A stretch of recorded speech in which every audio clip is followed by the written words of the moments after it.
कोई ज्ञानी नहीं हो, क्योंकि आपने जो है जो धर्म का उपदेश दिया, उस धर्म के उपदेश को देने वाला इस पृथ्वी पर आपके समान कोई भी जो है जन्म नहीं ले सकता। उधर युद्ध समाप्त हो चुका है और आज जो है ये पांडव लोग जो है विजयी हो चुके हैं, पर अब तुम्हें जो है धर्म और मोक्ष का ये जो ज्ञान है सो कृपया करके आप जो है धर्म और मोक्ष का ज्ञान इनको देने की कृपा की। तब भीष्म दिन पितामह ने ये जो 5 दिन है देव उठनी एकादशी से लेकर के पूर्णमासी तक ये 5 दिन का उपदेश आज भीष्म पितामह ने इन 5 पांडवों को दी। और पहले दिन भीष्म पितामह इन पांडवों से कहने लगे कि हे पांडवों, अब मैं आपको जो है ये जो 5 दिन है इनका जो उपदेश है वह उपदेश मैं तुम्हें बतलाना चाहता हूँ कि पहले दिन धर्मराज युधिष्ठिर को राज धर्म का उपदेश दिया भीष्म पितामह ने, और राजा को अपने प्रजा के प्रति न्याय प्रिय और दयालु और सच्चा होना चाहिए। दूसरा दिन आया तो उस दिन इन्होंने जो है वर्ण धर्म का विवेचन किया कि समाज का प्रत्येक व्यक्ति अपने कर्म से ही महान बनता है, ना कि वह जन्म से महान बनता है। कर्म अगर अच्छे हैं तो वह सर्वश्रेष्ठ है, जन्म से कोई महान नहीं बनता, इसलिए कर्म सबसे श्रेष्ठ है। ये भीष्म पितामह आज पांडवों को जो है ये 5 दिन के भीष्म पंचक के व्रत का उपदेश दे रहे हैं और कहने लगे तीसरे दिन आज भीष्म पितामह कि आश्रम धर्म का मार्ग भीष्म पितामह ने इन पांडवों को बतलाया कि ब्रह्मचर्य, गृहस्थ, वानप्रस्थ और संन्यास ये जीवन में 4 पथ मनुष्य के होते हैं जो मनुष्य को संतुष्टि प्रदान करते हैं। और फिर इन्होंने जो है मोक्ष धर्म का रहस्य इनको बतलाया, कहने लगे कि जब व्यक्ति अपने कर्मों के बंधन से मुक्त हो जाता है तभी उस व्यक्ति को ब्रह्म का साक्षात ज्ञान जो है प्राप्त हो जाता है, और बंधन से मुक्त होने के बाद ही ये ज्ञान प्राप्त, जब तक बंधन में पड़ा रहता है उस बंधन से उसको जो है ब्रह्म का ज्ञान प्राप्त नहीं होता, इस माया से मुक्ति प्राप्त नहीं होती जब तक वह बंधन से जो है मुक्ति को प्राप्त नहीं हो जाता है। ये उपदेश आज भीष्म पितामह इन 5 पांडवों को दे रहे हैं। और 5वें दिन जब सूर्य पूर्णता को प्राप्त हो रहा था तब इन्होंने श्री कृष्ण की ओर भीष्म पितामह ने देखा, और श्री कृष्ण भगवान की ओर देख करके भीष्म पितामह कहने लगे कि प्रभु कि अब मैं जो है ये प्राण आपके चरणों में समर्पित करना चाहता हूँ, क्योंकि मैंने जो है बाणों के सैया पर सोते हुए आज 4 दिन का उपदेश आपके कहने पर मैंने इन पांडवों को दे दिया। ये मेरे शरीर में जो है बहुत ही कष्ट मुझे प्राप्त हो रहा है। अब मैं यही सोचता हूँ कि मेरा जो प्राण जो रुके हुए हैं ये मैं आज जो है आपके चरणों में मैं इसको समर्पित करना चाहता हूँ, और अब मैं जो है इस शरीर को आपके शरीर में जो है विलीन करने की मेरी इच्छा हो रही है। तब श्री कृष्ण भगवान बड़े प्रसन्न हुए और प्रसन्न होकर के कहा कि हे गंगा पुत्र भीष्म पितामह, तुम्हारा यह ज्ञान जो है अमर रहेगा, जो तुमने ये 4 दिन का ज्ञान आज इन पांडवों को दिया हुआ है, तुम्हारे द्वारा दिया हुआ ज्ञान जो है अमर हो जाएगा, और आने वाले युग में यह 5 दिन तुम्हारे स्मृति से जो है भीष्म पंचक के नाम से कहलाएगी। और इन 5 दिनों में जो कोई भी जल अर्पण करेगा, जो कोई व्रत करेगा, वह सब पाप से मुक्त हो जा करके परम पद को प्राप्त कर लेगा। सोहे राजन, देव उठनी एकादशी से लेकर के कार्तिक पूर्णमासी तक 5 दिनों में ये भीष्म पंचक तुम्हारे नाम से प्रसिद्ध होंगे, परंतु इन्हीं भीष्म पंचकों के द्वारा तुम जो है इन मनुष्यों का कल्याण करने वाले हो गए। ये 5 दिन में जो भी मनुष्य श्रद्धा भक्ति पूर्वक तुम्हारा नाम लेगा, तुम्हारा स्मरण करेगा, वह भगवान के परम धाम को जो है प्राप्त हो जाएगा। सोहे राजन, एक प्राचीन काल की बात के निर्धन एक गरीब ब्राह्मण था। यह अपनी पत्नी सहित अत्यंत कठिन जीवन व्यतीत करता था। इसके घर में ना तो अन्न था, ना कोई वस्त्र थे, लेकिन इतना सब कुछ होने पर भी इनका विश्वास कभी जो है टूटता नहीं था। भगवान के प्रति इनकी इतनी भक्ति थी, ये हमेशा मन में यही सोचते थे कि भले ही हमारे पास कुछ ना हो, लेकिन भगवान की भक्ति यदि हम सच्चे मन से करेंगे तो एक ना एक दिन हमें कुछ ना कुछ अवश्य ही प्राप्त होगा।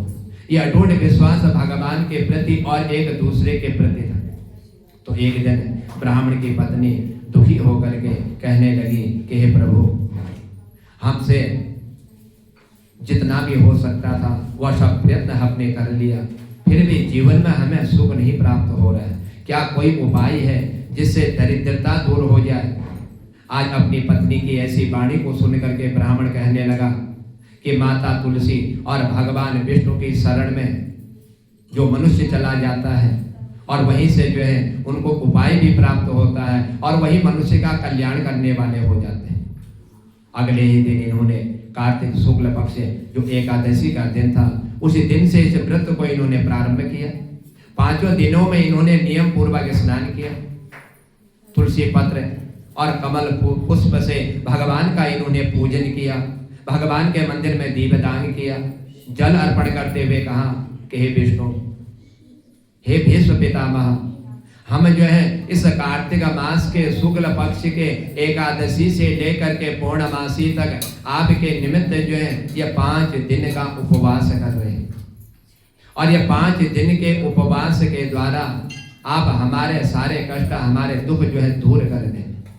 इस तरह इन्होंने यह 5 दिन का यह व्रत इन्होंने प्रारंभ किया और भगवान की कृपा से यह 5 दिन के व्रत जब इनके पूर्ण हुए, 5वें दिन जब इन्होंने पूर्णमासी को व्रत का समापन किया, तभी इनके घर में जो है एक तेज आया, ऐसा प्रकाश फैल गया कि अचानक धूप की किरणों से सोने की जो है आभा जैसी चमकने लगे और उनके द्वार पर स्वयं श्री हरि भगवान विष्णु प्रकट हो गए। क्योंकि 5 दिन का श्रद्धा के साथ अटूट विश्वास था, उस अटूट विश्वास के साथ ही भगवान प्रसन्न हुए और इतना तेज प्रकाश फैला कि भगवान साक्षात जो है इनके द्वार पर विराजमान हो गए और उनको प्रभु ने कहा कि हे ब्राह्मण देवता, तुमने जिस श्रद्धा से यह व्रत किया हुआ है उससे तुम्हारे 7 जन्मों के पाप जो है नष्ट हो चुके हैं, क्योंकि तुम्हारे मन में इतनी अटूट श्रद्धा थी इस व्रत को करने के लिए और तुम दोनों ने आज इस व्रत को किया हुआ है। यही व्रत मनुष्य का कल्याण करने वाला है। आज से पहले तुम्हारे जितने भी पाप थे ये सारे पाप तुम्हारे आज जो है नष्ट हो गए और तुम्हारा कुल जो है सदा सुखी रहेगा। ऐसा कह करके भगवान विष्णु अंतर ध्यान हो गए। उसी क्षण ब्राह्मण और उनकी पत्नी का जीवन जब परिवर्तित हो गई, सारी दरिद्रता दूर हो गई और घर धन धान्य से परिपूर्ण हो गया और अंत में इन दोनों को जो है भगवान का विष्णु लोक जो है प्राप्त हो। सो हे राजन, इसलिए भीष्म पंचक व्रत केवल एक उपवास नहीं बल्कि भीष्म पितामह की निष्ठा, भगवान विष्णु की कृपा और भक्त के विश्वास के समान यह फल देने वाला है। सो हे राजन, जो भक्त इन 5 दिनों में श्रद्धा से स्नान करता है, दान करता है, जप करता है, भगवान की भक्ति करता है और जीवन में धर्म, अर्थ, काम और मोक्ष इन चारों चीजों को भगवान की कृपा से उनको ये जो है प्राप्त हो जाते हैं। सो हे राजन, इसीलिए चारों पुरुषार्थों को प्रदान करने वाला यह 5 दिन का कार्तिक मास में उत्तम व्रत जो है मनुष्य का कल्याण करने वाला और मनुष्य को जो है वैकुंठ धाम देने वाला है। इसलिए भीष्म पंचक के इस कथा को और इस व्रत को, इस नियम को जो यह 5 दिन पूर्ण विश्वास के साथ कर लेता है उसको जो है इसका पूर्ण फल भी जो है प्राप्त हो जाता है। ब्राह्मण का विश्वास था, भगवान की कृपा मिली, भक्ति का ऐसा अमृत उनके घर में बरसा कि हर जगह से उनके जो भी कष्ट से सारे कष्ट दूर हो गए, धन धान्य से परिपूर्ण हुए, सुखमय जीवन इन्होंने व्यतीत कर लिया। जो घर दरिद्रता से परिपूर्ण था, जिस घर में भोजन तक नहीं था, एक समय का भोजन नहीं कर पा रहे थे, लेकिन विश्वास के साथ व्रत करने का फल इनको प्राप्त हुआ। सो हे राजन, इस तरह से कार्तिक मास में जो अत्यंत परम पवित्र इन 5 दिनों के उत्तम व्रत को को श्रद्धा पूर्वक कर लेता है उसको भी जो है धन धान्य की प्राप्ति हो जाती है। श्रद्धा नियम और भक्ति से करने वाले इस व्रत को जो मनुष्य करता है वह पापों से तो मुक्त होता ही है और भगवान के मोक्ष धाम को भी प्राप्त कर लेता है। इस व्रत की पूजा विधि नियम पूर्वक करने से ये 5 दिन का जो व्रत है, इन व्रत में मनुष्य को चाहिए कि ब्रह्म मुहूर्त में स्नान कर ले, जब सूर्य उदय नहीं होता है, और 3 बजे से ब्रह्म मुहूर्त प्रारंभ होता है। 3 बजे से लेकर के 5 बजे के बीच में 5 दिन के व्रत करने वाले को जो है स्नान कर लेना चाहिए। और स्नान के बाद भगवान का चिंतन करें, भगवान के मंदिर में जाए, लक्ष्मी माता का और भीष्म पितामह का इनका मन में स्मरण करें, इनका ध्यान करें और पूजा के स्थान में गंगा जल छिड़ करके उनको शुद्ध करें, भगवान को तिलक लगाए और भगवान के नाम का स्मरण करें, ओम नमो भगवते वासुदेवाय। ये 5 दिन में जो भगवान के नाम के इस मंत्र का जप कर लेता है और भीष्म पितामह के नाम का स्मरण कर लेता है, इन दोनों का फल जो है उस मनुष्य को प्राप्त हो जाता है और श्रद्धा भक्ति के द्वारा वह भगवान के वैकुंठ धाम में जाने का अधिकारी हो जाता है। सो हे राजन, भगवान को तुलसी दल, पीले पुष्प, चंदन, धूप और अनेक प्रकार के पूजन सामग्री के द्वारा इन 5 दिनों में भगवान का श्रद्धा भक्ति युक्त होकर के पूजा करनी चाहिए। और जो इन 5 दिनों में भगवान का इस तरह से पूजन कर लेता है तो उसको अवश्य ही जो है उत्तम फल की जो है प्राप्ति हो जाती है। तो हे राजन, देवउठनी एकादशी के दिन भगवान के चरणों में कमल के पुष्प को अर्पित करें। दूसरे दिन द्वादशी के दिन जो है उनके चरणों में जो है बिल्व पत्र अर्पण करें और तीसरे दिन त्रयोदशी के दिन जो है भगवान की नाभि का स्मरण करते हुए सुंदर चंदन उनको समर्पित करें। चौथे दिन यानी कि चतुर्दशी के दिन भगवान का स्मरण करते हुए और उनके कंधों का ध्यान करते हुए उन पर जो है फूल समर्पित करें और 5वें दिन पूर्णमासी के दिन उनके मस्तक पर जो है मालती या जो भी पुष्प प्राप्त हो उन फूलों की माला भगवान को अर्पण करें और प्रत्येक दिन या 5 दिन भगवान को तुलसी पत्र अर्पण करें, क्योंकि तुलसी पत्र भगवान को अत्यंत प्रिय होता है। कोई वस्तु मिले या ना मिले, कोई फूल मिले या ना मिले, तो 5 दिन यदि एक तुलसी पत्र भी जो है भगवान को वह समर्पित कर देता है, उस तुलसी पत्र को समर्पित करने से समस्त फूलों और पत्तियों के द्वारा जो पूजा का फल होता है वह एक पत्ता तुलसी अर्पित करने से मनुष्य को प्राप्त होता है। और उसके बाद तुलसी अर्पित करने के बाद स्मरण करें, ध्यान करें, ओम तुलसी देव्यै नमः। इस मंत्र का उच्चारण करते हुए भगवान के चरणों में तुलसी जो है अर्पण करें। सो हे राजन, यही जो है मनुष्य को पुण्य फल प्रदान करने वाला है। साथ ही गंगा जल से भगवान को अर्घ्य देना चाहिए। भीष्म पितामह को बाणों की सैया पर लेटे हुए उनका स्मरण करते हुए इन 5 दिनों में जो यह भोजन एकाहार कर लेता, एक समय भोजन करता है, भगवान के निमित्त 5 दिन का जो व्रत कर लेता है, सो हे राजन, इस व्रत करने का जो फल है वह मनुष्य को प्राप्त हो जाता है। इन्हों 5 दिनों में सदा भक्ति युक्त होकर के भगवान के निमित्त और भीष्म पितामह के निमित्त जो है 5 दिन रात्रि जागरण भी मनुष्य को करना चाहिए और फलाहार करें। रात्रि में भगवान के मंदिर में जाकर के भजन कीर्तन करें,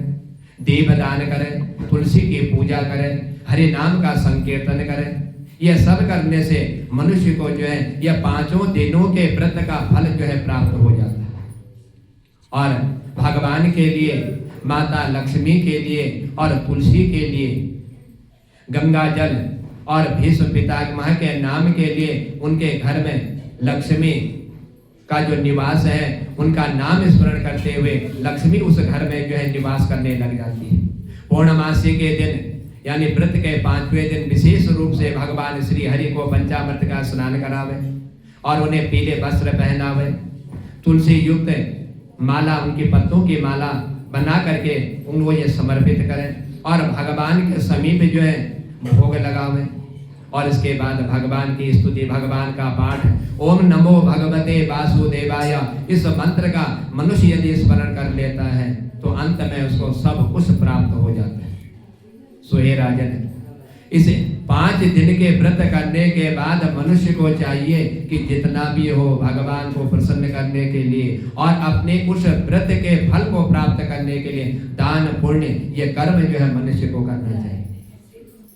और इस कर्म को करने से जो फल प्राप्त होता है तो भगवान उस घर को जो है लक्ष्मी से परिपूर्ण कर लेते हैं।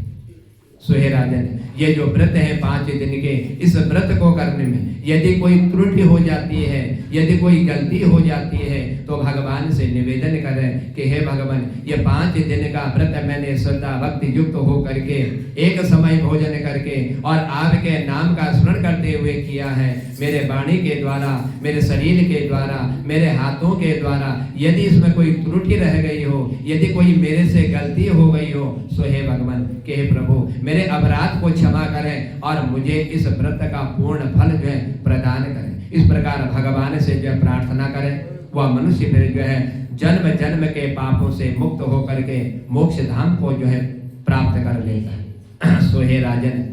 ये 5 दिन के व्रत जो है मनुष्य को मोक्ष प्रदान करने वाले, वैकुंठ प्रदान करने वाले। जो 5 दिन का ये व्रत कर लेता है उसकी फिर इस संसार में पुनरावृत्ति नहीं होती है, पुनः मनुष्य योनि में जन्म नहीं मिलता है और वह भगवान के चरणों में ही जो है निरंतर निवास करने वाला होता है। इसलिए 5 दिन के व्रत, 5 दिन के नियम यदि कोई भक्ति श्रद्धा युक्त कर लेता है, श्री हरि भगवान का स्मरण कर लेता है और भीष्म पितामह को नमन कर लेता है